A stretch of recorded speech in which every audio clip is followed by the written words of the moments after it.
3 de diciembre 1948, Marston Green, Reino Unido, nace el príncipe de las tinieblas, John Michael Osborne, mejor conocido mundialmente como Ozzy Osbourne.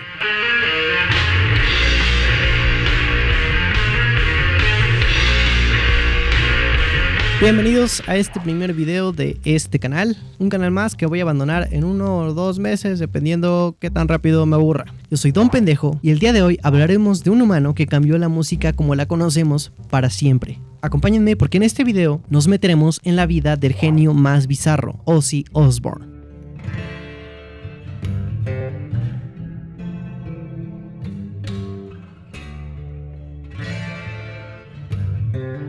John Michael Osbourne creció en Aston, un barrio obrero e industrial en Birmingham. La vida allí era bastante dura. La mayoría de las casas eran pequeñas, los sueldos bajos y los servicios muy limitados. John fue el cuarto hijo de 6 hijos en una familia humilde. Su padre, John Thomas, mejor conocido como Jack Osbourne, trabajaba en una fábrica de herramientas y su madre, Lillian Osbourne, tenía 2 empleos, en una fábrica de piezas automotrices y en casa, cuidando a sus 6 hijos. Desde pequeño, John recibió el apodo de Ozzy, que surgiría como una forma cariñosa entre compañeros de la escuela y terminaría marcando su vida. El mismo Ozzy contó en un documental sobre su vida que vivían de una manera bastante precaria, en una casa muy pequeña, con sus 2 padres y sus 6 hermanos. Su casa no contaba con baño, tenían una letrina junto a su cama, se limpiaban con papel periódico y no tenían jabón. Él mismo sentía que era un niño sucio, como un pequeño campesino. Aquí les va un datazo. Ozzy creció en un barrio peculiar, digamos, ya que esto era una zona obrera. Esto quiere decir que esta zona estaba llena de fábricas. Pues resulta que esta zona durante la Segunda Guerra Mundial fue bombardeada, así que Ozzy y sus hermanos solían jugar en un lugar llamado el Sitio Bombardeado,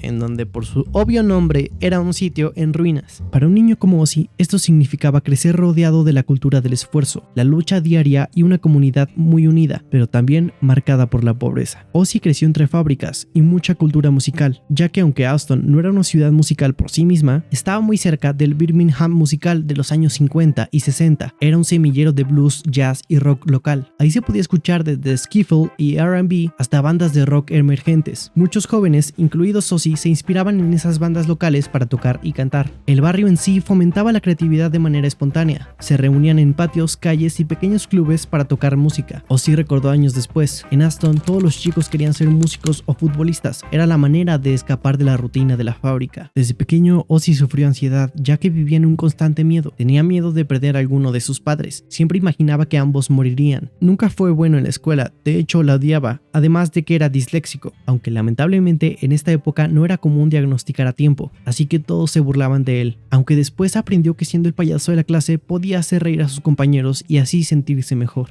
Aquí tengo que recalcar algo. Cuando yo digo que Ozzy era el payaso de la clase, no me refiero que solo era porque era el tipo gracioso para hacer reír a sus compañeros y ya, sino me refiero a que él mismo se sentía un comediante. Estoy hablando de que los comediantes suelen ser personas bastante graciosas y extrovertidas, pero por dentro son personas extremadamente depresivas. Y esto lo estoy dejando únicamente como teoría. Es muy probable que Ozzy haya sido una persona que sufrió de depresión y ansiedad durante toda su vida, desde pequeño. Esto no lo puedo confirmar ya que no encontré ningún dato que esto dijera que es 100% real, pero creo que es bastante claro con todo lo que veremos en este video. Así que sí, Ozzy era el payaso de la clase no solo para hacer reír a sus compañeros, sino para sentirse bien consigo mismo. A los 15 años dejó los estudios para ponerse a trabajar. Tuvo empleos temporales, como plomero, obrero en la construcción e incluso aprendiz en una fábrica de bocinas para autos. Sin embargo, nada le motivaba demasiado. Uno de sus tantos empleos fue ser carnicero. Aunque odiaba el olor, a los meses se acostumbró, pero después de platicar con un compañero y preguntarle ¿cuánto tiempo llevas haciendo esto?, el compañero le respondió 35 años, y cuando me jubile me darán un reloj de oro. Ozzy se sorprendió con esta respuesta y le dijo: si yo quisiera un reloj de oro,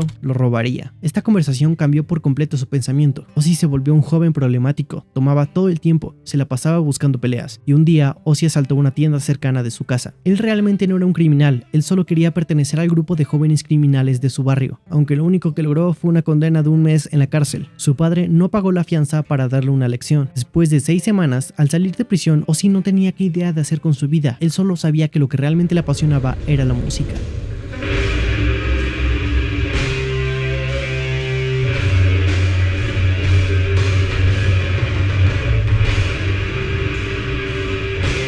Ozzy descubrió la música a los 14 años. En su casa siempre había un viejo tocadiscos o la radio. Admiraba a The Beatles, quienes lo inspiraron profundamente. Según sus propias palabras, cuando escuché a los Beatles, supe que quería ser cantante. Ellos cambiaron mi vida. Ozzy convenció a su padre para que le hiciera un cheque por 250 libras, unos 6,283 pesos mexicanos. Con este dinero compró un micrófono, un soporte y un box PA de 50 vatios. Esto fue el inicio de una leyenda. En 1968, Ozzy colocó un anuncio en una tienda de música en Birmingham que decía: vocalista busca banda, Ozzy Sig necesita trabajo, tengo mi propio PA. Este cartel fue visto por Tony Iommi, el guitarrista, y Bill Ward, baterista, quienes estaban buscando un cantante para su nuevo proyecto. Aunque ellos ya habían visto antes a Ozzy, pero nunca lo habían visto cantar, pero era el único cantante con su propio PA, así que los convenció. Junto con Vincent Butler en el bajo, formaron una agrupación que en un inicio se llamó Polka Folk Blues Band y después Earth. Se la pasaban ensayando, no dejaban de tocar, fumar y alcoholizarse. Ozzy era feliz, ya que prefería eso a estar trabajando en una carnicería. Tiempo después, luego de tocar en un centro comunitario frente a una sala de cine, Tony soltó un comentario que cambiaría el destino de la música para siempre. ¿No es peculiar que la gente pague por asustarse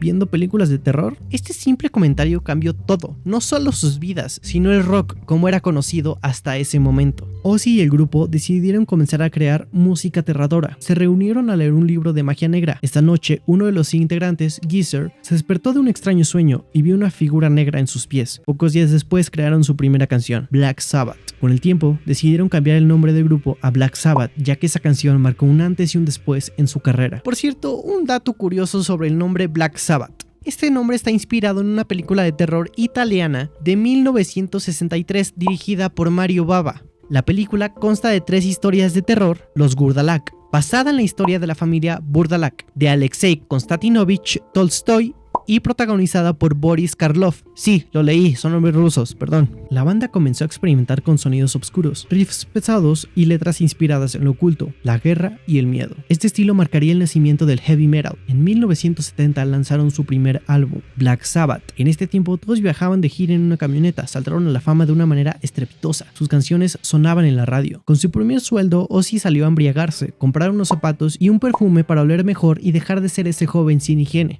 Para que vean, metaleros, ustedes también pueden. Si el padre del metal se pudo bañar, ponerse guapo, oler rico, ustedes también pueden cambiar, sí se puede. No me funen, es un chiste menso. Saludos. Más tarde, en ese mismo año, Paranoid se convertiría en un clásico absoluto del rock con temas como Iron Man, War Pigs y obviamente Paranoid. Estos discos sentaron la base del metal y convirtieron a Ozzy en la voz inconfundible del género. En menos de 3 años pasaron de ser unos desconocidos a ser la banda número 1 de toda Inglaterra. Mientras tanto, siguen de gira, drogándose y tomando sin parar. En este tiempo se consideraban una familia, eran inseparables. Durante esa época, esa conoció a Thelma Riley, su primera esposa, y tuvo 2 hijos. Compró su primer casa y aunque por fuera parecía todo más que bien, Ozzy sentía que no todo iba bien. Que por cierto, este álbum es tal cual una carta de amor a la cocaína. Y no es un chiste ni me estoy inventando nada. El mismo Ozzy contó en varias entrevistas que él amaba la cocaína. Y no solo él, todo el grupo. Incluso en la contraportada de este álbum viene un agradecimiento a la empresa Coca-Cola. ¿Entienden?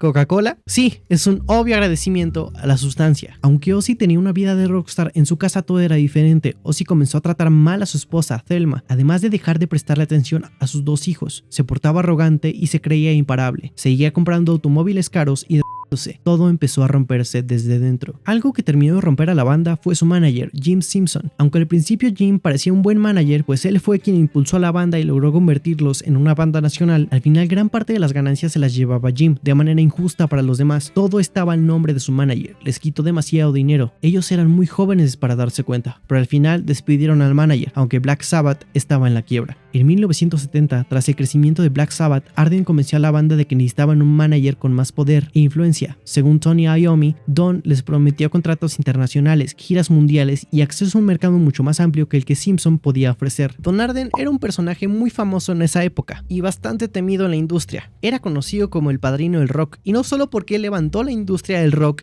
en Inglaterra, sino también porque tenía un estilo peculiar de negociar. Digamos que él negociaba con una técnica que se llama amenazar. Él llegaba al punto de amenazar a todo el mundo con amenazas físicas para lograr lo que él quería. A pesar de esto, trabajaba con grandes artistas como The Small Faces o The Electric Light Orchestra.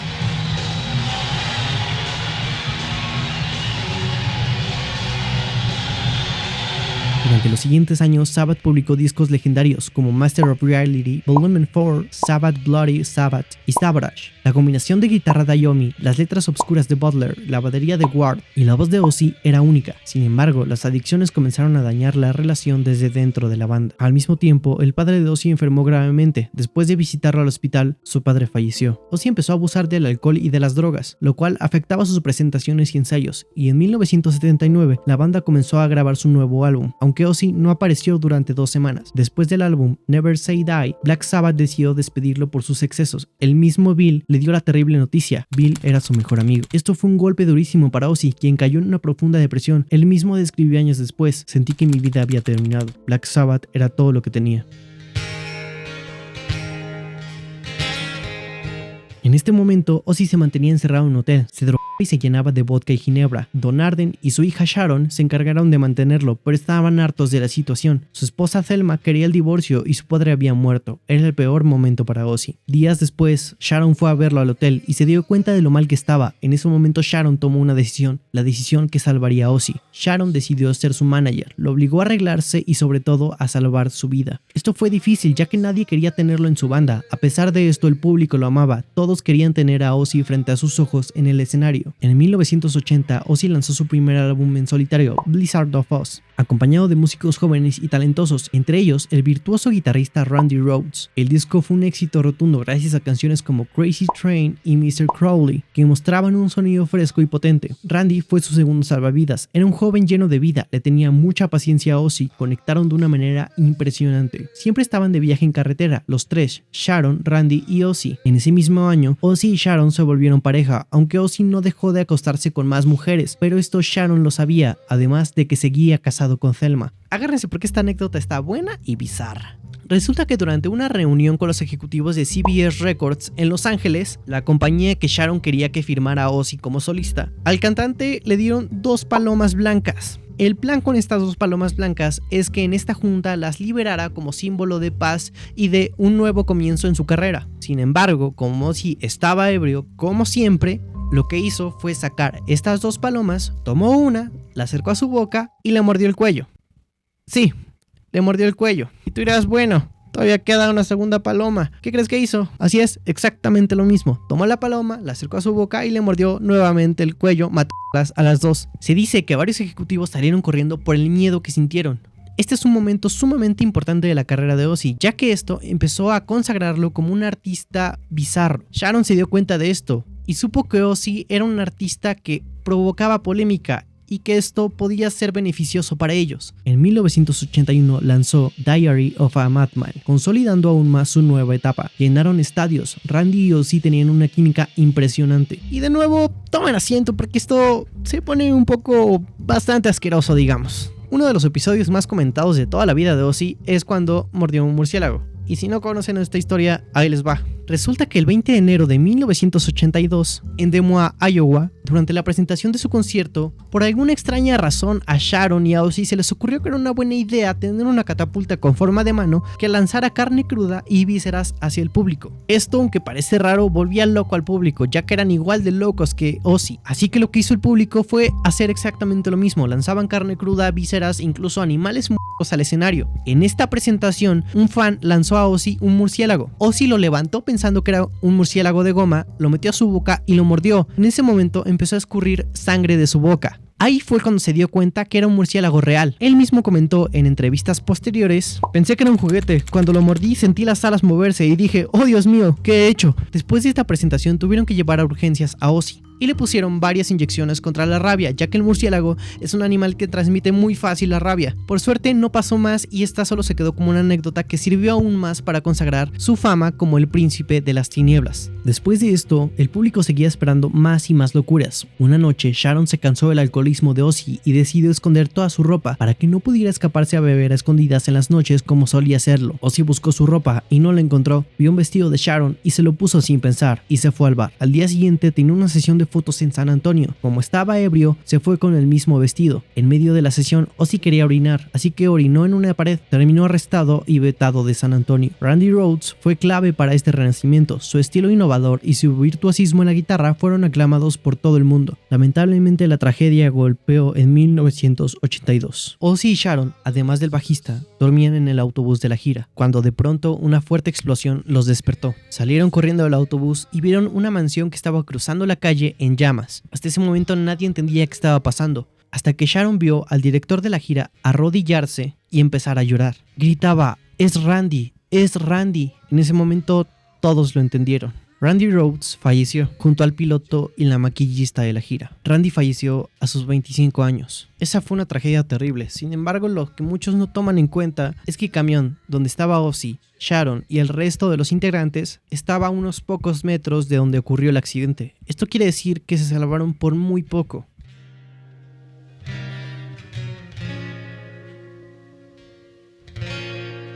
We shed the earth, we shed each day.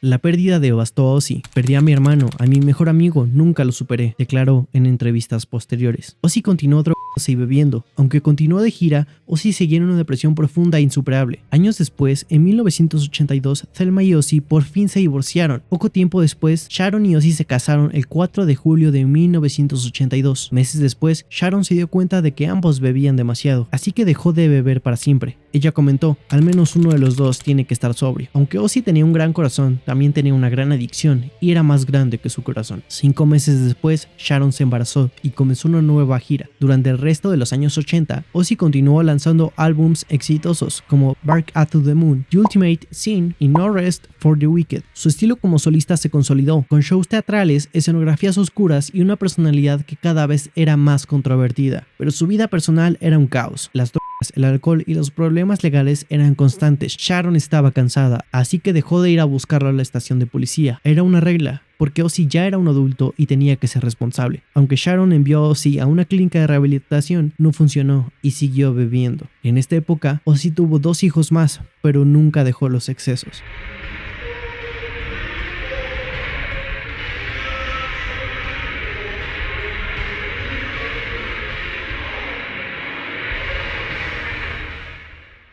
En 1989, Ozzy llegó al límite. Antes de contar lo siguiente, tengo que advertir que lo que voy a contar es un tema delicado. Así que por favor, si tú tienes problemas con temas violentos, salta hasta esta parte del video. Sharon y Ozzy peleaban todo el tiempo. Ozzy no dejaba de drogarse y alcoholizarse. Una noche, Ozzy parecía demasiado tranquilo, a pesar de que estaba sumamente drogado y alcoholizado. De hecho, él mismo contó después que en ese momento él se sentía muy tranquilo y pacífico. Sharon llevó a sus hijos a la cama. Después se sentó a leer. Unos minutos después entró Ozzy a la habitación y se sentó frente a ella. Se le quedó viendo de una manera tranquila. Sharon lo vio y se asustó, pues sabía que ese no era su esposo. Después de esto, Ozzy soltó uno de los comentarios más terroríficos que he escuchado en mi vida. "Hemos llegado a la conclusión de que tienes que morir". Se lanzó hacia ella y la estranguló. Sharon logró llegar al botón de pánico, que por alguna razón ya tenían. Esto quiere decir que Sharon ya preveía algo así. Poco tiempo después llegó la policía y se llevó a Ozzy. Ozzy despertó en una celda sin saber qué había pasado.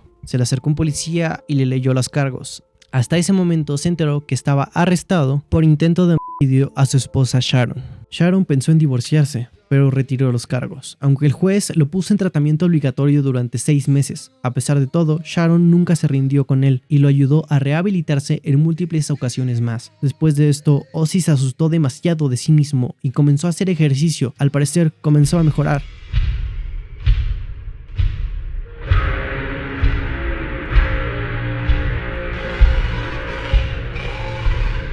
En los 90, Ozzy encontró estabilidad parcial. Publicó discos como No More Tears, con clásicos como Mama, I'm Coming Home y No More Tears. Aunque no hizo gira, volvió a casa. En los primeros años de la década de 1990, Ozzy Osbourne atravesó un momento de gran incertidumbre personal y médica. Durante esta etapa comenzó a experimentar fuertes temblores y problemas de coordinación que llamaron la atención de la prensa británica y de sus propios seguidores. Los rumores no tardaron en aparecer, y en muchos medios empezaron a especular que el príncipe de las tinieblas sufría de esclerosis múltiple, una enfermedad degenerativa que en aquel entonces era casi un tabú. por lo poco que se conocía de ella. El propio Ozzy llegó a pensar que los rumores podrían ser ciertos. En entrevistas posteriores, reconoció que vivió con miedo en aquellos años. Pensé que tenía esclerosis múltiple en los 90, fue aterrador, no podía dejar de temblar, confesó tiempo después. Ante la preocupación, se sometió a varias pruebas médicas en 1992, donde finalmente se descartó que padeciera de esclerosis múltiple. Lo que en realidad ocurría era una combinación de factores. Por un lado, Ozzy sufría de temblores familiares hereditarios, algo que ocurría en su familia, y por otro lado, el desgaste físico y neurológico provocado por años de abuso de alcohol y drogas intensificaban estos síntomas. En 1993 todavía estaba envuelto en la resaca de lo que había anunciado como su despedida definitiva de los escenarios, la gira No More Tours, iniciada en 1992 tras el éxito del álbum No More Tears. En aquel entonces, el cantante había asegurado que estaba agotado, que sus problemas de salud lo estaban sobrepasando y que lo único que deseaba era pasar más tiempo con su familia. El nombre de la gira, un juego de palabras con el título del disco, sonaba a un adiós sincero.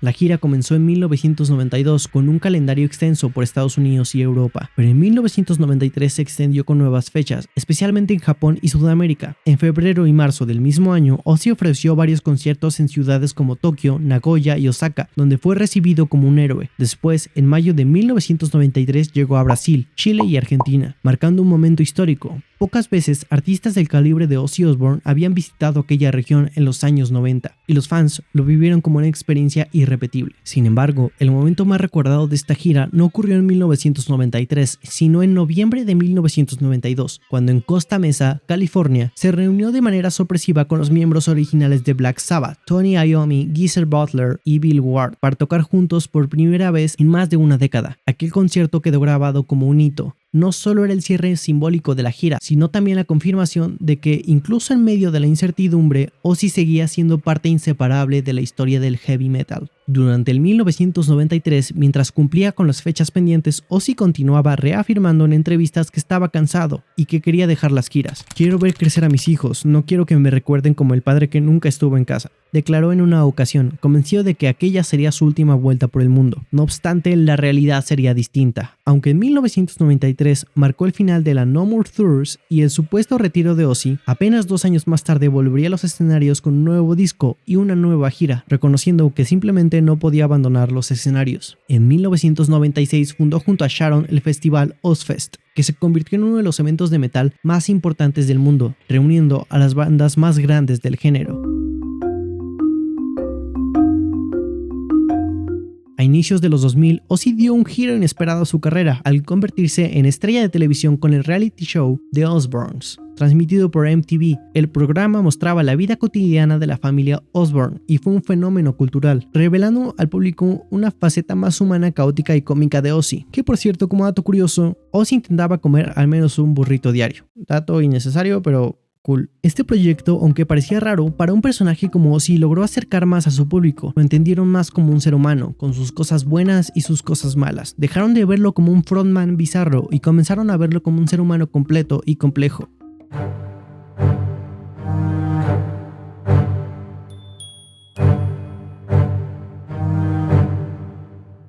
A Sharon Osbourne le fue detectado un cáncer de colon en el año 2002. La noticia se dio a conocer públicamente en julio de 2002, justo mientras Ozzy estaba en plena gira de Ozzfest. El diagnóstico fue un cáncer colorectal en etapa avanzada, que incluso se había extendido a los ganglios linfáticos. Este momento fue un golpe muy duro para la familia, sobre todo porque coincidió con el auge del reality show The Osbournes, que había debutado en MTV este mismo año. Sharon decidió compartir su experiencia de manera pública, lo que la convirtió en una figura de inspiración para muchos pacientes que luchaban contra la enfermedad. Este momento hundió nuevamente a Ozzy, ya que Sharon era el amor de su vida. Se encerraba solo en su habitación a drogarse y beber como nunca. Según él, estaba preparándose para despedirse de su esposa. A pesar de su terrible adicción, Ozzy visitaba cada que podía a Sharon, le llevaba flores, pero aunque tenía esperanzas, esperaban lo peor. Gracias a un tratamiento agresivo, cirugía y quimioterapia, Sharon logró superar el cáncer, aunque posteriormente se sometió a varias operaciones preventivas, incluyendo una mastectomía doble en 2012, para reducir el riesgo de desarrollar cáncer de mama debido a una mutación genética hereditaria.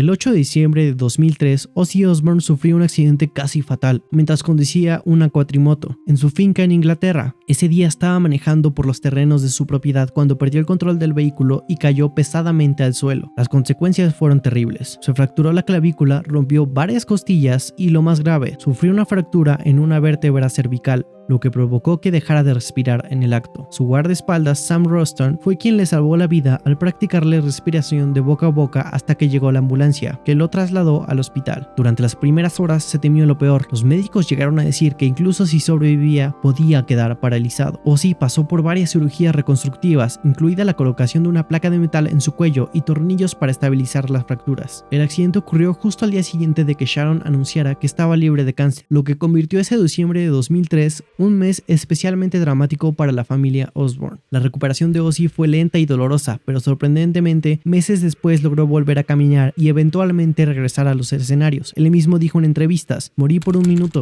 y lo único que recuerdo es la voz de Sharon gritando mi nombre". Aquel accidente marcó un antes y un después en su vida, un recordatorio brutal de la fragilidad física, aunque también reforzó su fama de sobreviviente, alguien que había escapado de las garras de la muerte en varias ocasiones.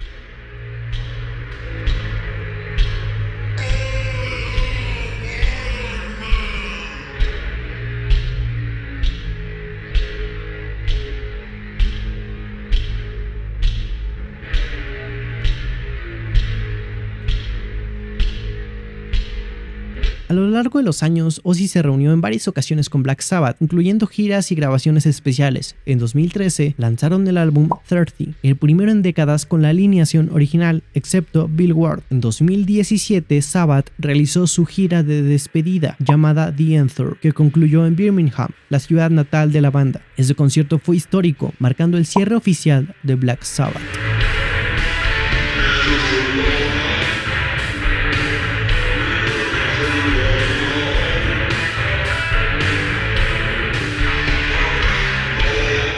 Ozzy Osbourne reveló públicamente en enero de 2020 que había sido diagnosticado con una forma de Parkinson. Lo hizo durante una entrevista en el programa Good Morning America, acompañado de Sharon. Según explicó, el diagnóstico médico específico fue un Parkin 2, una variante genética de la enfermedad de Parkinson. En realidad, sus problemas de salud ya venían de años atrás, tras el accidente de cuatrimoto en 2003 y varias cirugías posteriores en su cuello y columna. Ozzy empezó a notar temblores, entumecimiento y problemas de movilidad. Durante mucho tiempo, él pensó que se trataba de secuelas normales del accidente, pero con el tiempo los síntomas se intensificaron y los médicos confirmaron que se trataba de una enfermedad neurológica. Sharon explicó: "No es una sentencia de muerte, pero sí afecta a ciertos nervios del cuerpo". La familia decidió compartirlo con el público porque Ozzy no quería seguir ocultándolo, ya que la gente ya notaba cambios en su movilidad y en su forma de hablar durante entrevistas y apariciones públicas. El Parkinson le complicó mucho sus planes musicales. En 2019 tuvo que cancelar varias giras, incluida la parte europea de No More Tours 2, y en 2020 anunció que se concentraría en tratamientos experimentales en Estados Unidos y Suiza. A pesar de todo, Ozzy no dejó de trabajar, grabó el disco Ordinary Man y más tarde Patient Number 9, colaborando con artistas como Elton John, Post Malone y Eric Clapton, demostrando que, aunque físicamente estaba limitado, seguía activo creativamente. En entrevistas posteriores, Ozzy confesó lo duro que era aceptar la enfermedad. Es como despertar cada día con tu cuerpo en guerra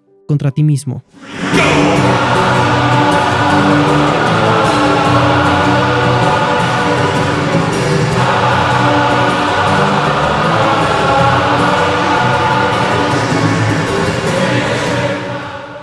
El último concierto de Ozzy Osbourne, considerado ya legendario, tuvo lugar el 5 de julio de 2025 en su natal Birmingham, Inglaterra, bajo el título Back to the Beginning. Se realizó en el Villa Park Stadium con entradas agotadas en minutos y una asistencia de más de 40,000 personas. Lo que hizo este show tan especial fue que Ozzy, a pesar de sus visibles problemas de salud por el Parkinson, la debilidad muscular y complicaciones cardíacas, se mostró decidido a dar todo en el escenario. Muchos asistentes relataron que aunque su voz no tenía la potencia de antaño, su entrega y emoción eran absolutas. Interpretaron clásicos inmortales como Paranoid, Iron Man, War Pigs y Black Sabbath, canciones que marcaron el nacimiento del heavy metal.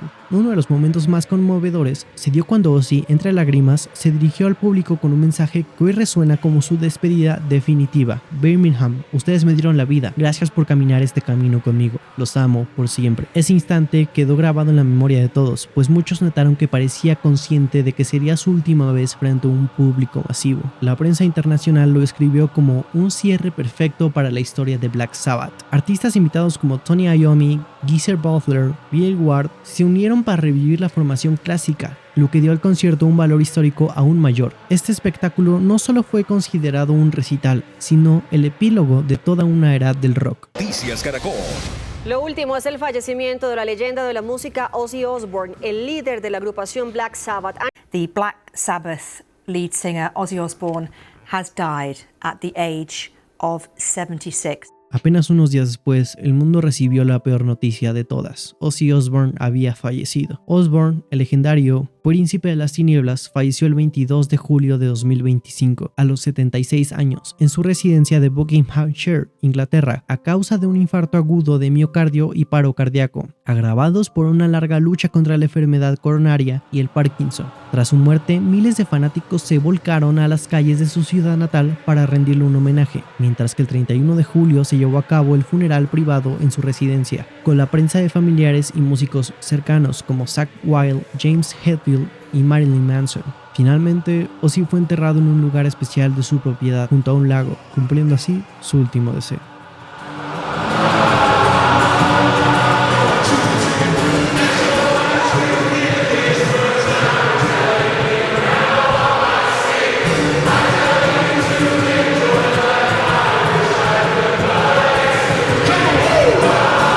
Bueno, eso fue todo por el día de hoy. Espero que les haya gustado mucho este disque documental. A mí la verdad me gustó mucho hacerlo, a pesar de que no soy fan del heavy metal ni tenía idea de Ozzy Osbourne más que era integrante de Black Sabbath y ya. Pero realmente me sirvió no solo para acercarme al heavy metal, sino también para entender un poco de este genio bizarro, que aunque para muchos no lo sea, realmente para mí sí es el padre del heavy metal. No solo él, todo Black Sabbath. Síganme en mis redes sociales como Don Pendejo, en Instagram, que es la que más uso, la verdad. Estoy como @don_pendejo, pendejo con X. No es ninguna grosería YouTube. Dejen su like, comparten este video si les gustó y por favor coméntenme qué otra banda o artista les gustaría ver en este canal. Y bueno, nos vemos el próximo viernes.